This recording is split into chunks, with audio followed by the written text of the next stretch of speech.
नमस्कार बच्चों, जय माता दी। और आज हम लोग पढ़ेंगे कक्षा 9 का विज्ञान विषय का अध्याय 2, जिसका नाम है पदार्थ और उसकी संरचना तथा व्यवहार। ठीक है, तो पदार्थ की संरचना एवं व्यवहार के बारे में जानने से पहले हम ये देखते हैं कि पदार्थ क्या होता है। पदार्थ को हम द्रव्य भी कहते हैं। ये जो पदार्थ होता है वो हमारे आसपास की प्रत्येक वस्तु होता है। मतलब आपके आसपास कोई भी चीज़ हो, चाहे ये पेन हो, ये कॉपी हो, कोई टेबल हो, है ना, आपकी पुस्तक हो, गैस, वायुमंडल हो, है ना, जल हो, सभी चीज़ें क्या हैं? पदार्थ हैं। पदार्थ जो होता है वह सूक्ष्म कणों से मिलकर बना होता है। ठीक है, पदार्थ किससे मिलकर बना होता है? अत्यंत ही सूक्ष्म कणों से मिलकर बना होता है। और ये कण दो स्वरूपों में होते हैं, एक होता है अणु और दूसरा होता है परमाणु। ठीक है, पदार्थ जिन सूक्ष्म कणों से मिलकर बना होता है वे सूक्ष्म कण अणु और परमाणु के रूप में होते हैं। अणु ऐसे सूक्ष्म कण होते हैं जो कि स्वतंत्र अवस्था में रह सकते हैं, किंतु सबसे सूक्ष्म कण जो पदार्थ का होता है वो होता है परमाणु, और यह स्वतंत्र अवस्था में नहीं रह सकता। परमाणु के संयोजन से ही अणु का निर्माण होता है, बाद में बड़े कणों का निर्माण होता है और फिर पदार्थ का भौतिक स्वरूप हमारे सामने आता है। तो सब ये जो पदार्थ है इसको हम दो अवस्थाओं के रूप में जो है पढ़ सकते हैं। एक है पदार्थ की भौतिक अवस्था और दूसरी है पदार्थ की रासायनिक अवस्था। भौतिक अवस्था में अगर हम देखें तो पदार्थ के जो कण हैं उनके संगठन के आधार पर भौतिक अवस्था में पदार्थ तीन प्रकार के होते हैं: ठोस, द्रव और गैस। कितने प्रकार के होते हैं? तीन प्रकार के: ठोस, द्रव और गैस। अब यहाँ पर ठोस, द्रव और गैस के रूप में पदार्थ के होने का क्या कारण है? वो है अंतराणुक बल और तापीय ऊर्जा। ठीक है, अंतराणुक बल क्या चीज होती है? मान लीजिए ये एक बॉक्स है, ठीक है, लोहे का ठोस बॉक्स, ठीक है, और इसमें जो है लोहे के अणु उपस्थित हैं। तो ये इसके दो लोहे के अणुओं के बीच में एक दूसरे को आकर्षण करने का जो बल होगा उसको हम अंतराणविक आकर्षण बल कहेंगे। तो ये अंतराणुक बल जिनमें ज़्यादा होता है वो ठोस अवस्था में होते हैं। ज़्यादा आकर्षण बल होगा तो एक अणु दूसरे अणु को मूव नहीं करने देगा, अपने स्थान से हिलने नहीं देगा। जब अणु हिल नहीं सकेगा तो वो अन्य अणुओं को भी अपने साथ में संयोजन करने का प्रयास करेगा। इस कारण ठोस पदार्थ क्या होते हैं? अपने स्थान से मूव नहीं कर सकते, उनमें बहने की प्रवृत्ति नहीं पाई जाती है। जबकि द्रव पदार्थ में क्या होता है? अंतराणविक बल जो होता है वो ठोस की अपेक्षा थोड़ा कम होता है, और गैसीय पदार्थों में अंतराणुक बल बिल्कुल ही शून्य होता है। ठीक है, तो ठोस पदार्थ की ठोस अवस्था का एक मुख्य कारण होता है उसका अंतराणुक बल, जिसके कारण इकाई आयतन में ठोस पदार्थ के कणों का जो घनत्व होता है ज़्यादा होता है। क्या चीज़ होता है? इकाई आयतन में ठोस पदार्थ के कणों का घनत्व ज़्यादा होता है। द्रव पदार्थ में अंतराणुक बल ठोस की अपेक्षा कम होता है, इसीलिए इकाई आयतन में द्रव पदार्थ के कणों का जो घनत्व होता है वो ठोस की अपेक्षा कम होता है। और गैसीय पदार्थ में अंतराणुक बल लगभग शून्य होता है, शून्य मान लो आप उसको, है ना, जिसके कारण इकाई आयतन में गैसीय पदार्थ के कणों का जो घनत्व होता है वो बहुत ही न्यूनतम होता है। शून्य तो नहीं कह सकते, क्योंकि शून्य हो जाएगा तो क्या हो जाएगा? निर्वात हो जाएगा वहाँ पे, लेकिन बहुत ही न्यून होता है ठोस और द्रव की अपेक्षा। ठीक है, तो ये जो है पदार्थ के तीन भौतिक अवस्था के तीन प्रकार हैं: ठोस, द्रव और गैस, जिनका मूल कारण है अंतराणुक बल। ये अंतराणुक बल जो होता है वो तापीय ऊर्जा मतलब जो गर्म करते हैं, किसी चीज को ताप प्रदान करते हैं, तो तापीय ऊर्जा का व्युत्क्रमानुपाती होता है। व्युत्क्रमानुपाती मतलब आप तापीय ऊर्जा को बढ़ाओगे, अंतराणुक जो बल है वो घटता जाएगा। अंतराणुक बल घटेगा तो जो पदार्थ है वो अपनी अवस्था में परिवर्तन करेगा। इस चीज को हम इस चित्र के माध्यम से समझ सकते हैं।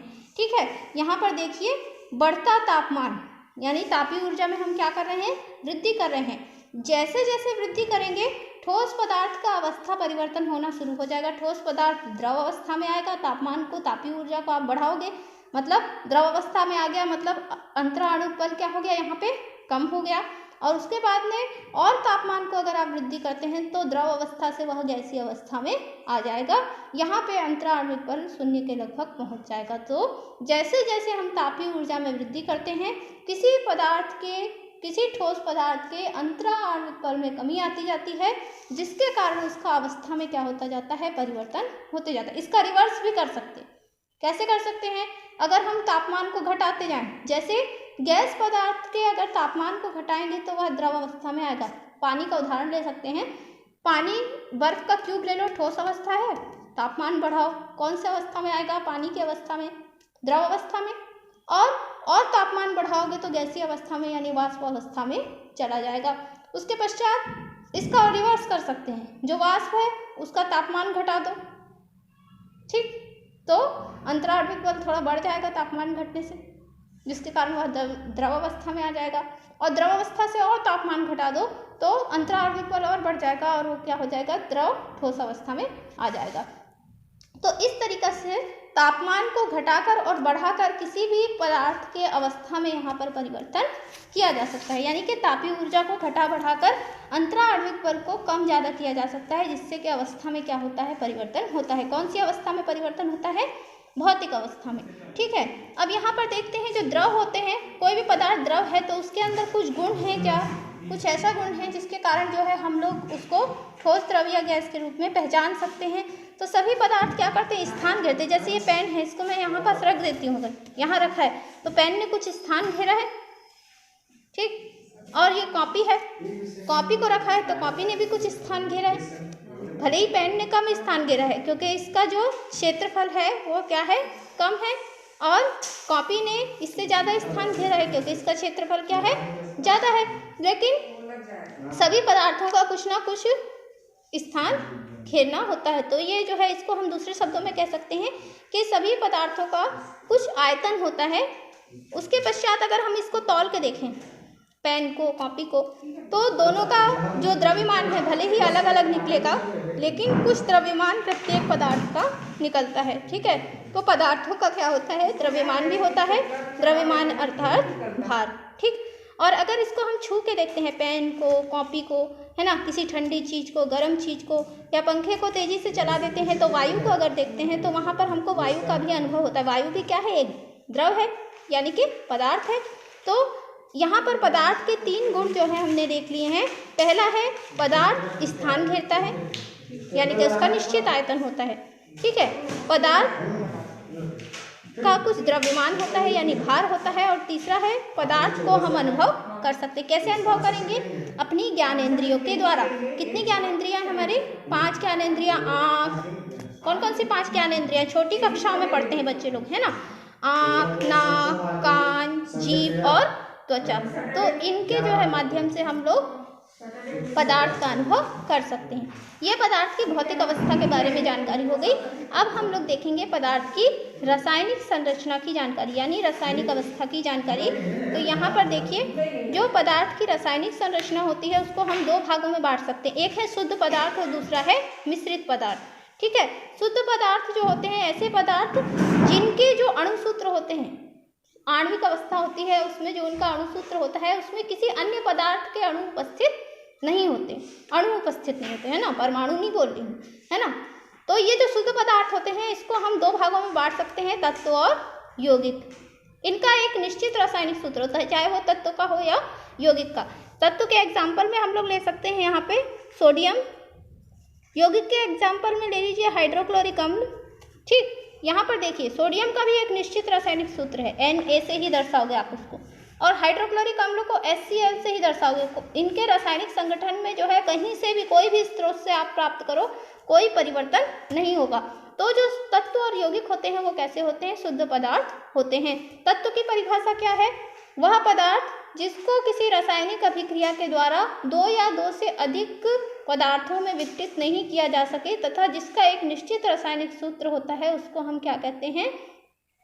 तत्व कहते हैं। इसको विघटित नहीं किया जा सकता, साथ ही इसको किन्हीं 2 पदार्थों के मेल से निर्मित भी नहीं किया जा सकता। ना तो इसे विघटित किया जा सकता है, ना 2 पदार्थों को मिलाकर इसका निर्माण किया जा सकता है। तो ये हो गया हमारा तत्व। उसी प्रकार से यौगिक है, यौगिक तत्व से पृथक है।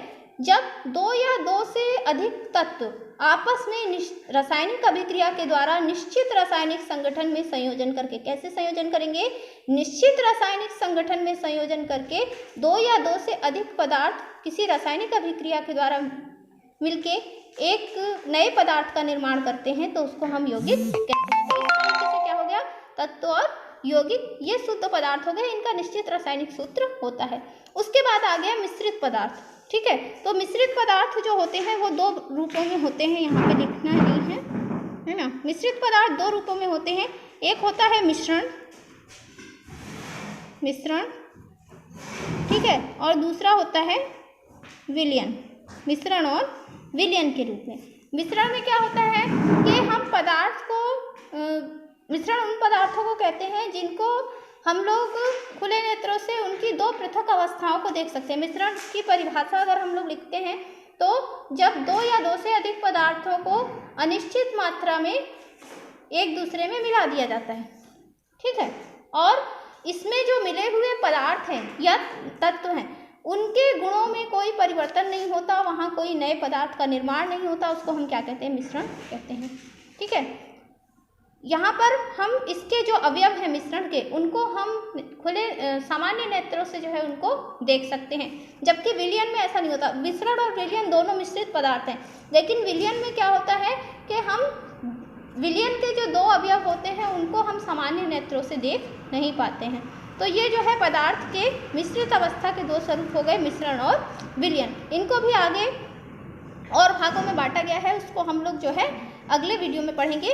अभी जो है हम लोग पदार्थ के भौतिक स्वरूपों के बारे में जान लेते हैं। तो हम लोगों ने जो पदार्थ के तीन भौतिक स्वरूप देखे, ठोस, द्रव और गैस, उनका जो है क्या क्या गुण होता है और गुण के आधार पर हम उनमें कैसे कंपेयर कर सकते हैं। कभी कभी प्रश्न पूछ देता है पदार्थ के भौतिक स्वरूपों में आपस में कंपैरिजन करके बताइए 5 बिंदुओं पे, या उनमें अंतर बताइए। तो इस प्रकार से जो है आप उनमें अंतर कर सकते हैं।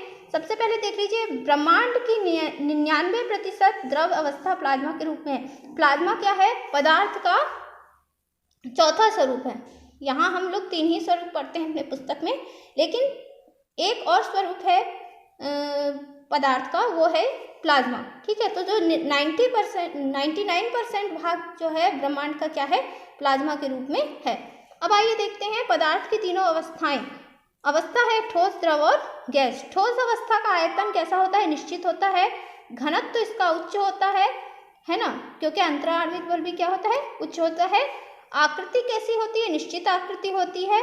ये बहते नहीं है और संपीड़न नगण्य पाया जाता है। एक नया शब्द आ गया, देखिए, संपीड़न। संपीड़न क्या होता है, दबाव डाल के जब किसी वस्तु के इकाई क्षेत्रफल में कमी करके, है ना, दबाव डाल के किसी वस्तु के इकाई क्षेत्रफल में कमी की जाए और उस इकाई क्षेत्रफल में कणों की मात्रा को वृद्धि कर दी जाए, उसको हम संपीड़न कहते हैं। तो जो ठोस पदार्थ होता है उसको दबाव डाल के आप उसको इकाई क्षेत्रफल में उसके ज़्यादा से ज़्यादा कणों को भर ही नहीं सकते, यानी संपीड़न क्या होता है, यहाँ पर नगण्य होता है, बिल्कुल जो है कम होता है, नगण्य, है ना। उसके बाद में देखते हैं द्रव। द्रव जो है इनका भी निश्चित आयतन होता है। ठोस की तुलना में इनका घनत्व कुछ कम होता है, क्योंकि अंतराण्विक बल भी क्या होता है, इनका थोड़ा कम होता है। अनिश्चित आकृति होती है। ये क्या करते हैं, अपने बर्तन के अनुसार जो है अपनी आकृति में परिवर्तन कर लेते हैं। इनमें बहने का गुण पाया जाता है और संपीड़न बहुत ही कम होता है। ठीक है, क्योंकि इनके मध्य में, अब आप लोग ऐसे देख सकते हो यहाँ चित्र में, जो ठोस पदार्थ है उसमें दो कणों के बीच में बिल्कुल स्थान नहीं होता है, क्यूब सा आपको बिल्कुल जुड़ा हुआ दिख रहा होगा, है ना। लेकिन द्रव पदार्थ में दो कणों के बीच में कुछ स्थान होता है, इसलिए उसको संपीड़ित किया जा सकता है। और गैसीय पदार्थ में दो कणों के बीच में बहुत स्थान होता है, इसीलिए सबसे ज़्यादा जो संपीड़न होता है वो किसमें पाया जाता है, गैसों में ही पाया जाता है। ठीक है, तो द्रव में जो है संपीड़न होता है लेकिन बहुत ही कम होता है। ठीक, तीसरा जो भौतिक स्वरूप है वो है गैस। गैस का आयतन अनिश्चित होता है। ठीक है, किस पदार्थ के अंदर में कितनी मात्रा में भी गैस उपस्थित है, उसने कितना स्थान घेर रखा है, ये आप बता नहीं सकते, तो अनिश्चित आयतन होता है इसका। घनत्व भी इनका बहुत कम होता है, एक कण यहाँ दूसरा कण वहाँ गैसीय अवस्था में, तो घनत्व इनका कम होता है। आकृति भी अनिश्चित होती है, कोई आकार आकृति जो है इसका नहीं होता है। बहने की प्रवृत्ति इसमें द्रवों के समान पाई जाती है और संपीड़न अत्यधिक होता है। मतलब गैस के कण इतने ज़्यादा दूर दूर होते हैं कि आप उसको संपीड़ित करके और उसको किसी भी सिलेंडर आदि में, जैसे आपका LPG सिलेंडर है ना, तो उसमें गैस कौन सी अवस्था में होती है, द्रव अवस्था में। उसको ठोस से द्रव अवस्था में कैसे लाया जाता है, तो संपीड़न की क्रिया के द्वारा लाया जाता है। तो आज के वीडियो में बस इतना ही, और अगले वीडियो में हम लोग देखेंगे कि जो पदार्थ की मिश्रित अवस्थाएं हैं उसमें विलयन के प्रकार, विलयन के मुख्य रूप से 3 प्रकार होते हैं। तो उन 3 प्रकारों के बारे में हम लोग अगले वीडियो में पढ़ेंगे। आपको हमारा वीडियो पसंद आया हो तो हमारे चैनल को लाइक कीजिए, सब्सक्राइब कीजिए और इसको ज़्यादा से ज़्यादा शेयर कीजिए। धन्यवाद।